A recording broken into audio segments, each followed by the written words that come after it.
اہل بیت کا لفظ یہ خود تشریح طلب ہے. یہ بھی ہمارے اہل علم حضرات کو علماء کو بھی نہیں پتا ہے کہ اہل بیت کس کا مصداق کون ہے. یہ بھی ایک بہت دھوکے سے کام لیا جاتا ہے. اہل بیت کے مصداق میں بھی ہم کو دھوکہ دیا جا رہا ہے. اور میں سمجھتا ہوں کہ شاید ہمارے اہل علم میں سے بھی بہت سے حضرات کو پتہ ہی نہیں کہ اہل بیت کا صحیح مصداق کون ہے. شیعوں کے نزدیک اہل بیت کا مصداق الگ ہے اور اہل سنت کے نزدیک اہل بیت کا مصداق الگ ہے.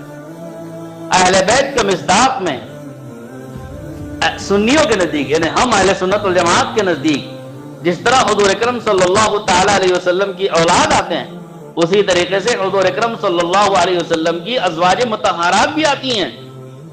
اہل سنت والجماعت کے نزدیک اہل بیت کا مصداق آپ علیہ الصلوۃ والسلام کی اولاد بھی ہیں اور آپ علیہ الصلوۃ والسلام کی ازواج بھی ہیں.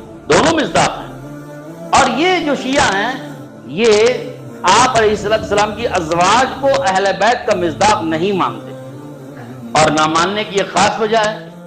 ان کو حضرت عائشہ صدیقہ رضی اللہ عنہا سے تو بیر ہے اور عداوت ہے اور بغض ہے اور حضرت عائشہ رضی اللہ عنہا پر جو تہمت لگائی ہے اسی سے انہوں نے فائدہ اٹھایا ہے. اپنی شیعیت کی بنیاد جن عقائد پر انہوں نے رکھی ہے وہ ساری بنیادیں کھوکھلی ہو جائیں گی اگر اہل بیت کے مصداق میں ازواج مطہرات کو شامل کیا جائے. ازواج مطہرات کو شامل کرنے سے شیعوں کے عقائد اور نظریات کی بہت سی بنیادیں کھوکھلی ہو جاتی ہیں.